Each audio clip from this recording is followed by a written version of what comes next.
कहानी शुरू करने से पहले हमारी आपसे गुजारिश है कि नीचे सुर्ख रंग के बटन को दबाकर हैदर वॉइस चैनल को सब्सक्राइब जरूर कर लीजिए और साथ ही बेल आइकॉन के बटन को दबा दीजिए ताकि नई आने वाली वीडियोस का नोटिफिकेशन आपको वक्त पर मिल सके। शुक्रिया।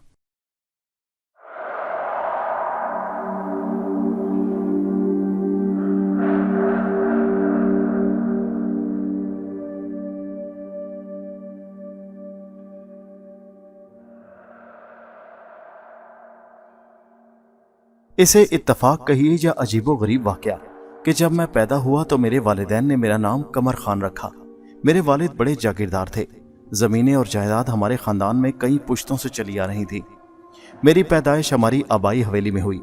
ये हवेली किला नमा है, कम अज़ कम 100 बरस पुरानी है, लेकिन जहाँ इन 100 बरसों में इसकी शक्ल और सूरत तब्दील नहीं की गई, वहाँ इस दौरान में वो तमाम सहूलतें और आसाइशें फराहम की गईं जिनके बगैर आज का जदीद इंसान गुजारा नहीं कर सकता। पिछले चंद रोज़ से मैं अपनी इसी आबाई हवेली में आ गया हूँ। हमारी हवेली में दर्जनों मुलाजिम हैं, लेकिन मैंने सब मुलाजिमों को छुट्टी दे दी। उन्हें बहुत हैरत हुई। मैंने उनसे कहा कि वो चांद की 14वीं तक छुट्टी कर सकते हैं। दर्जनों खिदमत गुजारों में से मैंने अपने एक पुराने बूढ़े मुलाजिम मुराद को हवेली में रख लिया है। मुराद हर फन मौला है। ये हवेली जो 20 कमरों, राहदारियों और चंद खुफिया तहखानों पर मुश्तमिल है, एक छोटे किले की मानंद है। इसकी ये ऊंची दीवारें फसील नुमा हैं जिन पर कंगूरे और बिरजियां दूर से दिखाई देती हैं। उस हवेली ने ज़माने के कई दौर देखे हैं। आज भी वहाँ जहाँ कीमती और असील घोड़ों का अस्तबल है, मेरी 2 इंतहाई कीमती और मॉडर्न कारें मौजूद हैं। हवेली की ज़ाहिरी हालत इंसान पर दबदबा तारी कर देती है। फसील नमा दीवारों के अंदर और बाहर अनगिनत बुलंदो बाला कदीम छतनार के दरख्त हैं। बाज़ मकामात पर इन दरख्तों की टहनियाँ और शाखों ने फसील नमा दीवारें ढांप रखी हैं। हवेली के बेशतर कमरे बड़े कीमती और नादर फर्नीचर से आरास्ता हैं। कुछ कमरे ऐसे भी हैं जो मुकम्मल तौर पर मॉडर्न हैं। यहाँ सोफे हैं, जदीद दौर का फर्नीचर है। हर चीज़ जो किसी बड़े दौलतमंद शहरी महज़ब और मॉडर्न घराने में हो सकती है, वो इस हवेली में मौजूद है। 40-50 बरस पहले हवेली में कंदीलें और शमें जलती थीं। कीमती झाड़ और फानूस मंगवाए जाते थे। कई कमरों में आज भी वही पुराने झाड़ और फानूस शमों से रोशनी करते हैं, लेकिन अब वहाँ बिजली आ चुकी है। रेफ्रिजरेटर भी है और वीसीआर भी। रेडियो, वीसीआर और जदीद इलेक्ट्रॉनिक्स का सब सामान। मालूम नहीं चांद की 13 तारीख के बाद उसका हशर क्या हुआ। मेरी पैदाइश पर मेरे वालिद ने जिस जश्न व विलादत का एहतमाम किया, उस पर लाखों रुपए खर्च कर दिए। गरीब गुरबा और ज़रूरतमंदों की झोलियाँ भरती गईं। मैं अपने वालिदैन की पहली और आखिरी औलाद था, इसलिए वो मुझ पर हर लम्हा वारी सदके जाते। मेरी खिदमत और निगहदाश्त के लिए कई मुलाजमाएँ रखी गईं। जब मैंने होश संभाला तो अपने आप को ऐसे कमरे में पाया जहां हर तरफ खिलौने ही खिलौने दिखाई दिए।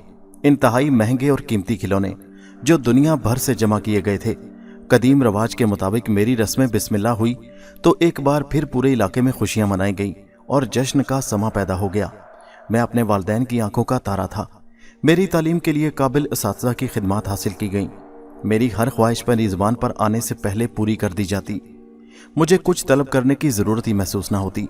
मुलाजिम हर वक्त मेरे नाज उठाने के लिए मौजूद रहते। उन सब खुशियों और आसाइशों के साथ साथ मैं बड़ा हुआ। 11 बरस का हुआ तो मेरी वालदा का इंतकाल हो गया। अपनी माँ की मौत का सदमा आज तक मेरे जहन में ताज़ा है। उस वक्त मुझे पहली बार एहसास हुआ था कि दुनिया में बहुत से ऐसे वाक़यात भी होते हैं जिनके सामने दौलत के ढेर भी नाकारा हैं। मेरी वालदा की वफ़ात के बाद मेरे वालिद ने मेरी दिलदारी और नाज बर्दारी में कहीं ज़्यादा इजाफा कर दिया। बाज़ लोगों ने उन्हें दूसरी शादी का मशवरा दिया, लेकिन मेरे वालिद ने इनकार कर दिया। वो समझते थे कि सौतेली माँ मेरे साथ इंसाफ न कर सकेगी। वैसे भी उन्हें मेरी वालदा से बेहद मोहब्बत थी। मैं 17 बरस की उम्र में FA का तालिब इल्म था कि मेरे वालिद शदीद बीमार पड़ गए। वालदा की मौत के बाद उनकी सेहत को घिन लग चुका था। वो आहिस्ता आहिस्ता घुल रहे थे। मैं जानता हूँ वो जिंदा रहना चाहते थे। वो मेरी वजह से भी जिंदगी के ख्वाहिशमंद थे, लेकिन रोग अंदर ही अंदर उन्हें चाटता चला गया। उनकी बीमारी पुरस्रार सी थी। हर डॉक्टर और मौलिज की तशीस जुदागाना थी। उनका इलाज होता रहा। वो तकरीबन 1 बरस तक बिस्तर के साथ लगे रहे और फिर एक दिन उनका इंतकाल हो गया। उनकी मौत ने मुझे हिलाकर रख दिया। मैं इलाके का नया जागीरदार था। दुनिया की हर आसाइश मुझे मुयस्सर थी, लेकिन मेरा अपना कोई न था, न माँ न बाप। मेरे वालिद ने अपने इंतकाल से 2-1 रोज़ पहले मुझे ख़ास तौर पर बुलवाया। अपने पास बैठे मुलाजमों और इयादत के लिए आने वालों को कमरे से चले जाने के लिए कहा। जब सब लोग चले गए तो मेरे वालिद ने मुझे अपने पलंग पर अपने करीब बिठा लिया। उन्होंने मेरा हाथ थामकर बड़े दुख भरे पुरस्कार और धीमे लहजे में कहना शुरू किया, कमर बेटा, मेरा आखिरी वक्त आ पहुंचा। जानता हूं कि अब मैं ज्यादा दिन नहीं जी सकूंगा। मेरे बाद तुम्हें हौसले से काम लेना होगा। इस जागीर को तरक्की देना होगी जो हमारे बुजुर्गों की यादगार है। मेरी बड़ी ख्वाहिश है कि अपनी आंखों के सामने तुम्हें सेहरा बांधते देखूं। मैंने वालिद मोहतरम की बात काटते हुए कहा, आपकी हर ख्वाहिश पूरी करना मेरा फर्ज है। आप बहुत जल्द सेहतयाब हो जाएंगे, फिर दिल के अरमान पूरे कर लीजिएगा। मेरे वालिद के चेहरे की कैफियत बता रही थी कि मेरी शादी का मसला उनके लिए यकीनन बहुत अहम है, लेकिन इससे भी ज्यादा कोई अहम बात है जिसे वो करते हुए कुछ हिचकिचा रहे थे। मैंने उनके चेहरे के बदलते तासुरात से अंदाजा लगाया कि वो अपने अंदर यह हिम्मत पैदा कर चुके हैं कि हिचकिचाहट को दूर करके वो बात कह डालें। वो पुरस्कार धीमे लहजे में कहने लगे, हमारे खानदान की एक अजीब रिवायत चली आ रही है। काश मैं तुम्हें तफसील से कुछ बता सकता। मसला ऐसा है कि खुद मेरी समझ में भी नहीं आया। इसके बावजूद मैं तुम्हें खबरदार करना चाहता हूँ। मैं बड़े तजस्सुस से उनकी बातें सुन रहा था। हमारे खानदान की हर तीसरी पुश्त में एक आदमी को एक खास मर्ज लाहक हो जाता है। तुम्हारे परदादा भी इसी पुरस्कार मर्ज में मुब्तला थे। उससे पहले भी 3 पुश्तों के एक फर्द को यह मर्ज लाहक हुआ था। वो पागल होकर मरे थे। मेरे कान खड़े हो गए। चंद लम्हों तक मुझे कुछ सुझाई न दिया कि क्या कहूँ। मैं समझा नहीं। मैंने आहिस्ता से कहा, मेरे वालिद ने मेरा हाथ नरमी से दबाया। उनके हाथ की ठंडक मैं अब तक महसूस कर रहा हूँ। हाँ, ये सच है, हमारे खानदान की तीसरी पुश्त में एक न एक शख्स पागल होकर मरा है। वो रुक गए। उनके चेहरे पर अजियत की ऐसी कैफियत दिखाई दी जो मेरे लिए उस वक्त भी बड़ी तकलीफ दे थी और आज भी हद दर्जा तकलीफ दे है। हाँ, ये सच है, अब तीसरी पुश्त में तुम आ चुके हो। मेरा जी दहल गया, लेकिन दूसरे लम्हे मैंने अपने वालिद की इसे तोहम परस्ती समझा। मैं एक तालीम याफ्ता, सेहतमंद और वजी नौजवान था। भला मैं क्यों पागल होता, लेकिन अपने मरते हुए बाप की बात जुटलाना भी मेरे बस में नहीं था, इसलिए खामोशी से बैठा सुनता रहा। कदीम खानदानी रिवायात के मुताबिक इस पुश्त में तीसरा नंबर तुम्हारा है और अब तुम्हारी बारी है। यह कहकर उन्होंने अपने मुंह पर हाथ रख लिया, जैसे वो पशेमान हो कि ये जुमला उनकी जुबान से क्यों निकल गया। मुझे बहुत अच्छी तरह याद है कि खासी देर गहरी बोझल खामोशी छाई रही थी। फिर जैसे वालिद मोहतरम ने यकदम मौजू बदल दिया। मेरे हाथ को कदरे भरपूर अंदाज में दबाने की कोशिश करते हुए उन्होंने मुर्दा सी मुस्कुराहट चेहरे पर लाते हुए कहा, वादा करो कि तुम जल्दी शादी कर लोगे। मगर आप अभी खानदानी रिवायात की बात कर रहे थे, हर तीसरी पुश्त में पागल हो जाने की रिवायत। हाँ, वो रिवायत तो है, लेकिन तुम वादा करो कि शादी करोगे। मुझे अपने वालिद की बातें समझ में नहीं आ रही थीं, लेकिन उनकी खुशी के लिए मैंने शादी करने का वादा कर लिया। तीसरे रोज वालिद साहब इंतकाल कर गए और मैं वो सब बातें भूल गया जो उन्होंने मुझे खानदानी रिवायात के बारे में बताई थी। 20 बरस की उम्र तक मैंने बीए कर लिया। आगे पढ़ने की कोई हाजत न थी। जागीर का काम ही इतना फैला हुआ था कि मुझे उस तरफ पूरी तवज्जो देने की जरूरत थी। मैं अपनी हवेली में ही रहने लगा। शहर का बंगला किराए पर चढ़ा दिया। फिर मेरी जिंदगी में गुलाबो दाखिल हुई। वो सचमुच गुलाब का फूल थी, नाजुक, बेहद हसीन और मुअत्तल। वो जन्नते निगाह थी और फिरदौसे गोश थी। उसका सरापा सुर्ख और सफेद गुलाब की पत्तियों और खुशबुओं से गूंदा गया था। वो गदड़ी का लाल थी। इस वक्त जबकि मैं अपनी रुदादे हयात कलम बंद कर रहा हूँ, वो बातें दो ऐसी जो मुझे बहुत अजीब लग रही हैं। जिस तरह चांद मेरा दुश्मन बन गया है और मेरा पैदाइशी नाम इत्तफाक से कमर खान है, इसी तरह गुलाबो भी इसमें बामुसम्मा थी। उसकी जिंदगी गुलाब की तरह थी जो कोमल की सूरत में जन्म लेता, फूल बनता, खुशबुएं और हुस्न बखेरता और फिर मुरझा जाता या रोंद दिया जाता। मेरा अपना नाम और गुलाबो का नाम, उसका मुकद्दर मेरी जिंदगी की दास्तान में मैनी खेज अहमियत रखते हैं। लोग कहते हैं कि नाम में क्या रखा है, और मैं कहता हूं कि नाम में बहुत कुछ होता है। मेरे दिल में जो तूफान 2 साल से बरपा है, अब इस तूफान को सुकून सा आ रहा है। एक तो इसलिए कि मैं अपना आखिरी फैसला कर चुका हूं कि मैं खुदकुशी करके चांद के मौका नहीं दूंगा कि वो मुझे शिकस्त दे सके। दूसरी वजह यह है कि जब भी गुलाबों की याद आती है, दिल अजीब सोजो गुदाज से भरपूर हो जाता है। उसकी मौत जिस अंदाज में हुई, उससे पूरा इलाका कांप उठा था। आज तक लोग उसके कातिल की तलाश में हैं।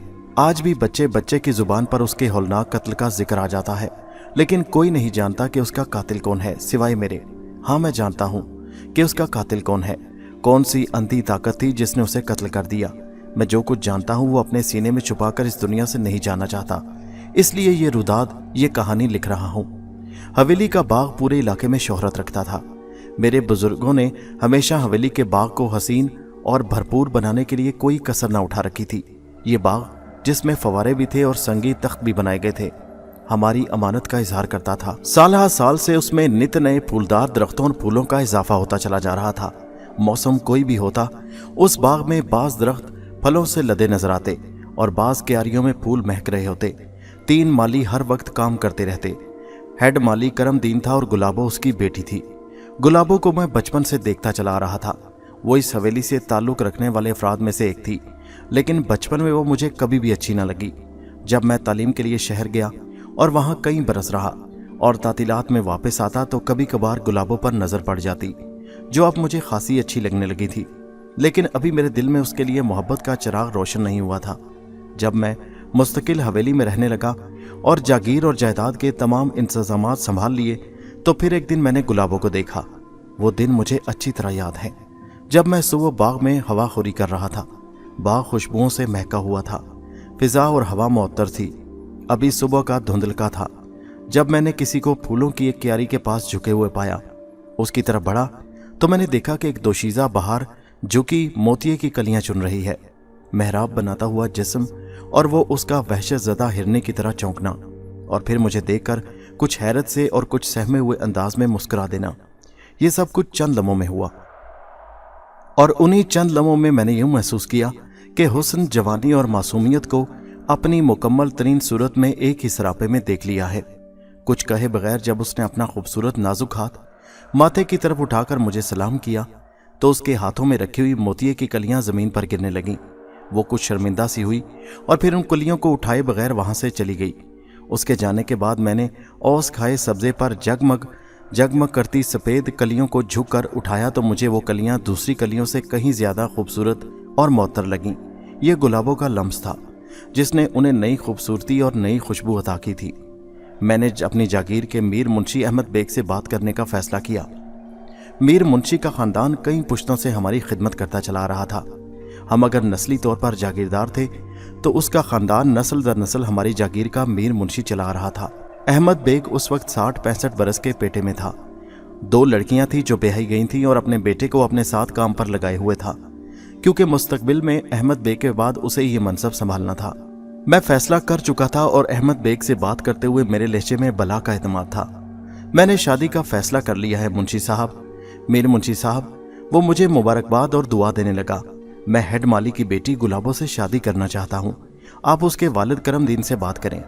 मीर मुंशी अहमद बेग की आंखें हैरत से जैसे फटने लगीं। मैं जानता था वो बहुत कुछ कहना चाहता है, मुझे मेरा ख़ानदानी मर्तबा और गुलाबो की पस्ती का एहसास दिलाना चाहता है, लेकिन मैंने उसे कुछ कहने का मौका ही न दिया। मैं बहुत सोच समझकर फैसला कर चुका हूँ। आप आज ही करमदीन से बात करके मुझे शाम तक इतला दें। अब आप जा सकते हैं मुंशी साहब। वो हैरत ज़दा उठा और मुझे हैरत में गुम नज़रों से देखता चला गया। मीर मुंशी दोपहर ढलने के बाद हाजिर हुआ तो उसके चेहरे पर अजीब तरह के तासुरात दिखाई दे रहे थे। मैं करमदीन के घर गया था सरकार। गुलाबो की माँ और बाप पर यह सुनते ही जैसे सख्ता तारी हो गया। मैंने उन्हें झंझोड़ा तो भी खामोश रहे। जब वो कुछ संभले तो करमदीन फूले न समा रहा था, अपनी किस्मत पर नाज करने लगा। लेकिन गुलाबो की माँ का रद्द अमल भी मुख्तलिफ ना था। सरकार, जब मैं उन्हें छोड़कर निकला तो वो आपस में झगड़ रहे थे। करमदीन इस रिश्ते के हक में है और उसकी बीवी उसकी मुखालफत कर रही है। बात रोककर अहमद बेग मीर मुंशी ने फिर ऐसा तासुर दिया जैसे वो मुझे इस रास्ते से रोकना चाहता हो। मैंने बराह रास्त सवाल किया तो फिर क्या नतीजा निकला इस बात का? सरकार, करमदीन थोड़ी देर बाद मुझे फैसले से आगाह कर देगा। हेड माली करमदीन की बीवी मुझे शाम के बाद मिलने आई। उसकी आंखें झुकी हुई थीं और उसके चेहरे पर खौफ साफ दिखाई दे रहा था। उस खौफजदा चेहरे पर अनगिनत अंदेशे भी मचल रहे थे। मैं समझ गया कि उसे गुलाबो की मुझसे शादी करने पर क्या एतराज़ात हो सकते हैं। वो समझती थी कि मैं महज दिल बहलाने के लिए गुलाबो से शादी कर रहा हूँ, जबकि उसकी ताजगी ख़त्म हो जाएगी तो मैं उसे बेकार चीज़ समझकर निकाल फेंकूंगा। मैंने उसे समझाने और अपनी मोहब्बत और वफा का यकीन दिलाने की कोशिश की, लेकिन उसने कोई असर कबूल न किया और हाथ जोड़ते हुए कहने लगी, सरकार, आप हमारे माई बाप हैं, मेरी गुलाबो के काबिल नहीं। कहाँ हम, कहाँ आप। इसके अलावा सच्ची बात यह है कि मैं उसकी बात अपनी बहन के बेटे से तय कर चुकी हूँ। हम गरीबों के पास ज़ुबान के सिवा होता क्या है? मैं ज़ुबान से फिर गई तो बरादरी में हमारी क्या इज्जत रह जाएगी? सरकार के लिए एक से बढ़कर एक हसीन और दौलतमंद रिश्ता मौजूद है। मेरी बेटी को एक बार दाग लग गया तो हम कहीं के न रहेंगे। वो चली गई। मैं देर तक बैठा सोचता रहा। मैंने अपने आप को बेहद मुतहम्मिल, बुर्दबार और साबिर पाया। मुझे गुलाबों की माँ की मजबूरियां समझ में आ गई थीं। मैं चाहता तो उनसे इंतकाम ले सकता था, करमदीन और उसकी बीवी का नामो निशान मिटा सकता था, लेकिन मैंने ऐसा करने के बजाय सब्र किया। उसे अपने पहले और आखिरी प्यार के इस अंजाम को कबूल कर लिया। मुझे चुप सी लग गई। गुलाबों पर शायद उसकी माँ ने पाबंदी लगा दी। अब वो बाग और हवेली की राहदारियों में शाजो नादर ही दिखाई देती। कभी सामना हो भी जाता तो वो खुद ही नजरें ऊपर उठाकर न देखता और दिल में कहता अब वो किसी दूसरे की अमानत है। एक अजीब तरह की उदासी और मायूसी थी जो मेरे पूरे वजूद पर छा गई थी। जागीर के लोग और ख़ास तौर पर वो कारिंदे जिनसे मेरा रोज़ाना वास्ता पड़ता था, वो तो मैं महसूस करता कि वो मेरे बारे में परेशान है। और फिर शायद लोगों में किसी तरह ये बात फैल गई कि मैंने गुलाबों से शादी करना चाही थी और गुलाबों की माँ ने इनकार कर दिया था। लोग इस बात पर हैरतज़दा नहीं थे कि मैंने जागीरदार होते हुए भी एक कमी कमीन की बेटी से शादी करने का इरादा क्यों किया। ज़्यादा हैरत उन्हें इस बात पर थी कि इनकार के बावजूद मैं खामोश था। मेरी खामोशी उनके लिए बहुत तकलीफदेह थी। सदियों से ये रवायत चली आ रही है कि जागीरदार के सामने इनकार की किसी को जुर्रत नहीं होती, और अगर कोई जुर्रत कर ले तो जागीरदार उसे ऐसी इबरतनाक सज़ा देता है कि उसकी नस्लें याद रखती हैं। किसी को मालूम ना था कि मैं 31 बरस का हो चुका था और चांद मेरा दुश्मन बन चुका। मुझे उस 31वीं सालगिरह का दिन अच्छी तरह याद है। उस रोज़ मेरी समझ में ये नहीं आ रहा था कि मैं इतना उदास क्यों हूँ। कमरी महीने के एतबार से उस रोज़ चांद की 9वीं तारीख थी। मुझे अपना सर घूमता हुआ महसूस हो रहा था। मेरी आंखें बोझल और सुर्ख हो रही थीं। अजीब तरह की ख्वाहिश दिल में खुद ब खुद पैदा हो रही थी कि मैं चीज़ों को तोड़ डालूं। ये ख्वाहिश इतनी शदीद थी कि मेरे लिए उस पर काबू पालना बेहद मुश्किल हो गया था। चांद की 10वीं और 11वीं रात ये ख्वाहिश मजीद शिद्दत इख्तियार कर गई। मैंने कई बर्तन तोड़ डाले, किताबें फाड़ दी। 12वीं और 13वीं को यूं महसूस हुआ जैसे मेरे जिस्म के अंदर कोई ताकतवर दरिंदा छुपा हो और बाहर निकलने की कोशिश कर रहा हो। मैंने खिड़कियों के शीशे तोड़ दिए। जाने क्या क्या मुझसे हुआ। फिर मैं हामता हुआ फर्श पर गिर गया। चांद की 14वीं तारीख थी। जो ही शाम हुई और आसमान पर पूरा चांद निकला, मैं पागल हो गया। जो कुछ मेरे अंदर और बाहर हो रहा था उसने मुझे पागल कर दिया। 7-8 बजे रात मैंने अचानक महसूस किया कि मेरे जिस्म पर बड़े बड़े बाल उगने लगे। मैं अपने हाथों से अपना जिस्म टटोलने लगा। वाकई मेरे सारे जिस्म पर बड़े बड़े सख्त नोकीले बाल उग चुके थे। मेरे बाजू बालों से भरे थे। दाढ़ी मूंछ से बेनियाज मेरे चेहरे पर बालों का झनकार उगाया था। मैं कुछ भी समझ नहीं पा रहा था। मैं जानता था कि यह सब कुछ कैसे हो रहा है। मैं इसे एक भयानक और लर्जा खेज ख्वाब समझ रहा था। मैंने देखा मेरे हाथों की साख बदल गई। वो अंदर की तरफ चले गए और उंगलियां पंजों की तरह मुड़ गईं और उनके सर पर तेज नोकीले और लंबे नाखून निकल आए। मेरे हाथ किसी दरिंदे की पंजे की शक्ल इख्तियार कर चुके थे। या इलाही, ये क्या माजरा है? ये लर्जा देने वाला ख्वाब कब टूटेगा? मैंने ख्वाब की दुनिया से निकलने की कोशिश की, लेकिन अगर ये ख्वाब होता तो फिर टूट भी जाता। ये ख्वाब नहीं थी, हकीकत थी, और हकीकत बदली नहीं जा सकती। मैं हाथों और पैरों के बल चलता हुआ कद्दे आदम आईने की तरफ बढ़ा और उसके सामने खड़ा हो गया। आईने में मैंने जो कुछ देखा वो नाकाबिले यकीन था, हैरान कुन, नाकाबिले बयान। आईने में एक भेड़िया खड़ा था, खूनखार भेड़िया। क्या ये मैं हूं? मैं हूं कमर खान? अगर मैं नहीं हूं तो फिर यह भेड़िया कौन है? आईने में दिखाई देने वाला भेड़िया मैं था। जहन इंसान का था, लेकिन अंदाजे फिक्र दरिंदों का बन गया। अपने आप को भेड़िया देखकर मुझे इतना सदमा हुआ कि मैं गश खाकर गिर पड़ा। जब मुझे होश आया तो मैं था। सूरज की किरणें कमरे के अंदर छन कर आ रही थी। कद्दे आदम आईने में मुझे अपना अक्स दिखाई दिया, यानी कमर खान का, लेकिन मेरी रंगत पीली पड़ चुकी थी। मैं अपने आप को कमज़ोर और नकाहत ज़दा महसूस कर रहा था। मैंने हरकत की तो जोड़ जोड़ दुखने लगा। अपने जिस्म को देखा, वही जिस्म जो पिछली रात खारदार लंबे दुरुस्त बालों से अटा पड़ा था। अब उस पर कोई बाल दिखाई ना दे रहे थे। चेहरा भी ठीक था। एक बार फिर मेरा जहन चकरा कर रह गया। कल रात जो मैंने आईने में देखा वो क्या था? क्या वहम था? क्या आईना झूठा था? अगर वहम था तो इस वहम में कैसे मुब्तला हो गया और हकीकत क्या थी? मेरा जहन और हवास ये कबूल करने के लिए तैयार ना थे कि रात अपने आप को मैंने आईने में देखा और जिस खौफनाक भेड़िए की सूरत देखी वो एक ख्वाब था। नहीं, वो ख्वाब नहीं, बल्कि हाँ, वो ख्वाब था। मेरी कई शब रोज़ इसी कश्मकश में गुजर गए। मैं कोई फैसला न कर पा रहा था। मेरे एसाब जवाब देने लगे। किसी न किसी तरह आहिस्ता आहिस्ता मैं अपने आप को ये यकीन दिलाने में कामयाब हो गया कि मैंने जो कुछ देखा वो एक ख्वाब था, हौलनाक ख्वाब। लेकिन मैं ये महसूस करने लगा कि इस ख्वाब के बाद मेरे वजूद और जहन में तब्दीली पैदा हो रही है। मेरे अंदर की नरमी और शाइस्तगी में दरारें पैदा हो चुकी थी। अब मैं लोगों से सख्त कलामी करने लगा। बाद में मुझे खुद हैरत होती कि मैं ऐसा तो नहीं हूँ। एक दिन मैं अपने अंदर इस तब्दीली पर बेहद शर्मिंदा और नादिम हुआ। गुलाबो हवेली की एक राहदारी से गुजर रही थी। मेरा उसके साथ आमना सामना हो गया। उसकी निगाहें झुकी थीं, लेकिन मैंने अपनी नज़रों को बदलते पाया। मैं जो उसे दूर से आते देखकर अपनी निगाहें झुका लेता था, अब मैंने उन्हीं आंखों से उसे घूरता पाया। वो मेरे अंदाज पर सहम गई, तेजी से आगे निकलना चाहती थी कि मैंने जस्त लगाकर उसका बाजू पकड़ लिया। उसने बड़ी बेबसी और हैरत से मेरी तरफ देखा। मैंने जोर से उसके बाजू को झटका देकर कहा, तुम मुझसे नहीं बच सकती। वो आंसू बहाती भाग खड़ी हुई, जैसे कोई ऐसी हिरनी हो जो शिकारी की जद में से जान बचाने के लिए भाग रही हो। चंद ही मिनट बाद मैंने पछताना शुरू कर दिया। मुझे यकीन नहीं आ रहा था कि मैंने ऐसी हरकत की। मैं हैरान था कि मुझ में इतनी जुर्रत और बेबाकी कहाँ से आ गई। ये मैं नहीं जानता, मैं ऐसा कर ही नहीं सकता था। लेकिन नहीं, ये मैं ही था, मैंने ऐसा किया था, ये ख्वाब नहीं था। मैं बहुत पछताया। बहुत से वसवसों ने मेरे दिल में डेरा डाल लिया।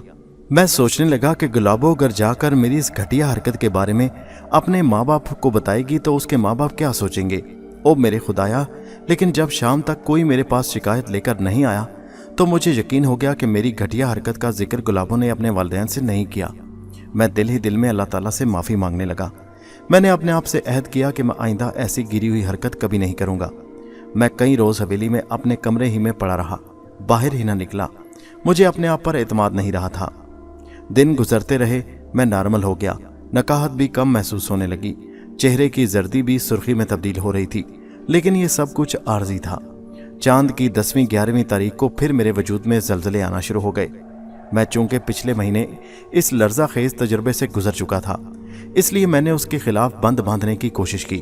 अपने हवास कायम रखने हुए अपने अंदर पैदा होने वाली तब्दीली को समझने की कोशिश करने लगा। और जब चांद की 14वीं आई तो मेरी तमाम कोशिशें नाकाम हो गईं और मैं एक बार फिर अपने आप को खूनखार भेड़िए की सूरत में देख रहा था। और मैं भेड़िए की तरह गुर्रा रहा था। मैं सचमुच भेड़िया बन गया था। मैं चीर फाड़ करना चाहता था। मैंने अपने बिस्तर के तकियों को दांतों में लेकर फाड़ दिया, कपड़े नोच डाले, जो चीज़ सामने आई उसे काट कर टुकड़े टुकड़े कर दिया। सुबह हुई तो मैं फिर से अपने आप को कमर खान के वजूद में पा रहा था, लेकिन किसी बच्चे की तरह कमज़ोर भी हो चुका था। मेरे लिए यह समझना मुश्किल ना रहा कि मैं चांद की 14वीं तारीख को भेड़िया बन जाता हूँ। इस तारीख का इस हौलनाक वाक़े से गहरा ताल्लुक था। मैंने शहर का रुख कर लिया। एक अलमनाक और बेसमर जद्दोजहद का आगाज़ हुआ। मुख्तलिफ मालिज, हकीम, सियाने और तावीज़ गंडा करने वाले, मैंने उन्हीं का होकर रह गया। लेकिन जो ही चांद की 14वीं तारीख आती मैं भेड़िया बन जाता। किसी डॉक्टर, किसी माहिर मालिज, किसी हकीम, किसी गंडा तावीज़ करने वाले का कोई इलाज, कोई नुस्खा, कोई तावीज़ मुझ पर कारगर साबित ना हुआ। मैं चंद दिनों के लिए अपनी जागीर पर जाता और फिर निकल खड़ा होता। मैंने अपने इलाज के लिए हर शहर खोद डाला, लेकिन जहाँ किसी की शोहरत सुनी वहाँ पहुँच गया। पैसे को पानी की तरह बहाया, लेकिन कुछ अफाका न हुआ। कोई दुआ और दवा मेरे दुख का दर्दमा न बन सकी। तब मुझे अपने वालिद मरहूम की बात याद आई, जो उन्होंने मौत से चंद रोज़ पहले मुझसे कही थी कि हमारे ख़ानदान की हर तीसरी पुश्त का एक फ़र्द ख़ास मर्ज़ में मुब्तला हो जाता है। मेरे वालिद सब कुछ जानते थे, हर हकीकत से आगाह थे, लेकिन उन्होंने जानबूझकर बात गोल मोल की। वरना वो जानते थे कि हमारे ख़ानदान की हर तीसरी पुश्त का एक फ़र्द चांद की 14वीं तारीख को इंसान से भेड़िया बन जाता है। 2 बरसों में मेरा अंदर इंसान और दरिंदे की कशमकश जारी रही। इंसान उस दरिंदे को मगलूब न कर सका और दरिंदा इंसान को ख़त्म करने में नाकाम रहा।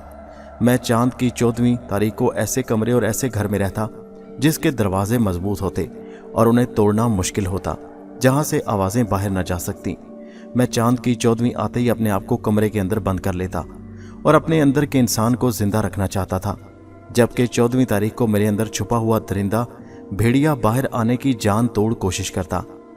2 बरस मैं अपने अंदर के भेड़िए के साथ लड़ा, लेकिन उसे ख़त्म न कर सका। जागीर के इंतज़ामात में मेरी मुसलसल अदम मौजूदगी की वजह से गड़बड़ होने लगी। मुझे मीर मुंशी के इसरार पर बहरहाल अपने गांव, अपनी जागीर और हवेली का रुख करना पड़ा। मैं तहिया कर चुका था कि सारे काम निपटाकर चांद की 14वीं से पहले गांव से निकल जाऊंगा, लेकिन काम ख़त्म होने का नाम ना ले रहे थे और चांद की 14वीं तारीख आ गई। मेरे जिस्म पर बाल उगने लगे और मेरे हाथ पांव पंजों में तब्दील हो गए। मैं जसीम और ताकतवर भेड़िया बन गया। मेरे दुश्मन चांद ने मुझे ज़ेर कर लिया। मेरे अंदर अंधी और बेपनाह कुव्वत मुझे उकसाने लगी। मैंने दरवाज़ा तोड़ दिया और बाहर निकल आया। निस्फ शब गुजर चुकी थी। चारों तरफ चांद की चांदनी फैली थी। मैं जवान था लेकिन उस वक्त दरिंदा था, एक भेड़िया था। मेरे अंदर शर और बदी ने अपना गलबा कर लिया। मैं चलता हुआ गुलाबों के क्वार्टर के सामने खड़ा हो गया।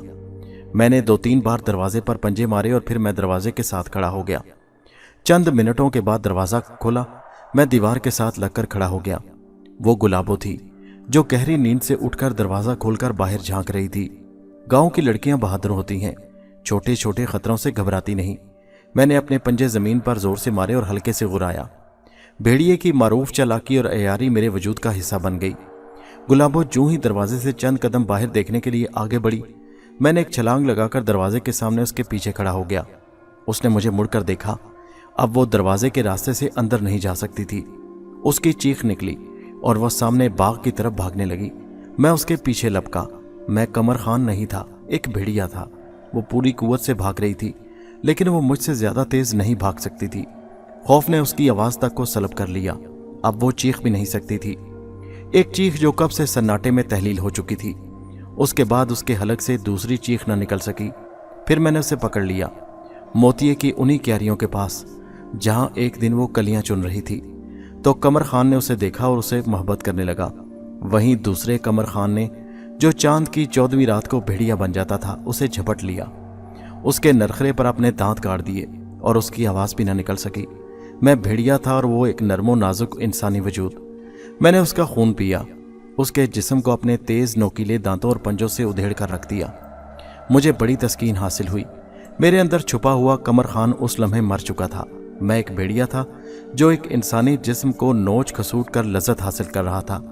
सुबह की पहली किरणें नमदार हो रही थी जब मैं अपने कमरे में बैठा हाँप रहा था और कमर खान बन चुका था। तब मैंने रोने पीटने की आवाज़ें सुनी। लोग भाग भाग कर बाग में आ रहे थे। मीर मुंशी ने मुझे इतला दी। अब मैं कमर खान था लेकिन बहुत कमज़ोर था। नची खुची लाश देकर लोगों के रोंगटे खड़े हो गए। वो जो खुद मोतिये की कली थी उस वक्त खिंची पड़ी थी, पत्ती पत्ती बिखर चुकी थी। वो जो हसीन और मुतनासिब तरीन पुरकशिश इंसानी अज़ा का मजमुआ थी, अब उसके जिस्म के टुकड़े टुकड़े हो चुके थे और उसका सारा हुस्न मस्ख होकर भयानक हो चुका था। लोग बातें कर रहे थे। कई ऐसे थे जो बाग में पंजों के निशान देखकर सुराग लगा चुके थे कि ये भेड़िए का काम है, ये उसके पंजों के निशान हैं। जिस्म पर भी दांतों के निशान थे। भेड़िया था, भेड़िया, आदमखोर भेड़िया। पूरे इलाके में दूर दूर तक ये हौलनाक खबर फैल गई कि गुलाबों को भेड़िया खा गया। सुराग, निशान और वाकयात ने किसी शक और शुबे की गुंजाइश न छोड़ी थी। गुलाबों को भेड़िए ने मार डाला था और मैं, जो वो भेड़िया था, उस तरफ किसी का ध्यान ही न गया, जा ही नहीं सकता था। लेकिन मैं, जो अब कमर खान था, जानता था कि गुलाबों का कातिल कौन है। मैं उसका कातिल हूं, या चांद जो मेरा दुश्मन बन चुका है और जिसने मुझे कातिल बना दिया। शाम से पहले गुलाबो दफन कर दी गई। मैं उसके जनाजे में शरीक नहीं हुआ। मैं उसकी मौत के दुख में नहीं रोया।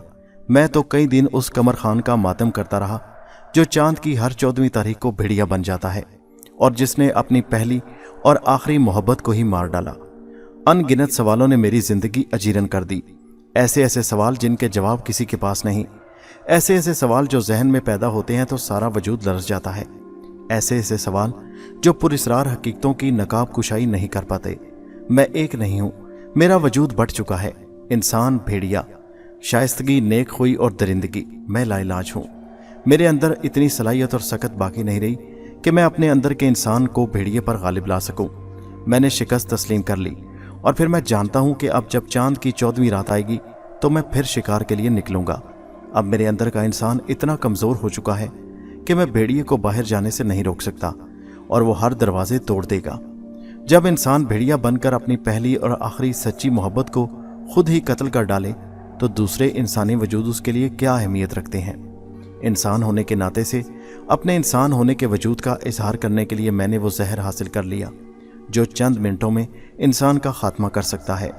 मैं भेड़िया बनकर जिंदा नहीं रहना चाहता। मैं अपनी कहानी कलमबंद कर चुका हूँ और पूरी तरह मुतमईन हूँ। मैं पुरसुकून हूँ कि मैं इंसान की हैसियत से मर रहा हूँ और इंसान की बर्तरी, फितरत और उसके मज़र चांद पर जाहिर कर दी है। मैं दिल की धड़कन बंद करने वाला जहर पी चुका हूँ। मैं मरने वाला हूँ। मैं भेड़िया नहीं, मैं इंसान हूँ और इंसान की मौत मर रहा हूँ। दोस्तों, कहानी कैसी लगी नीचे कमेंट में ज़रूर बताइए और हमारे चैनल हैदर वाइस को सब्सक्राइब कीजिए। शुक्रिया।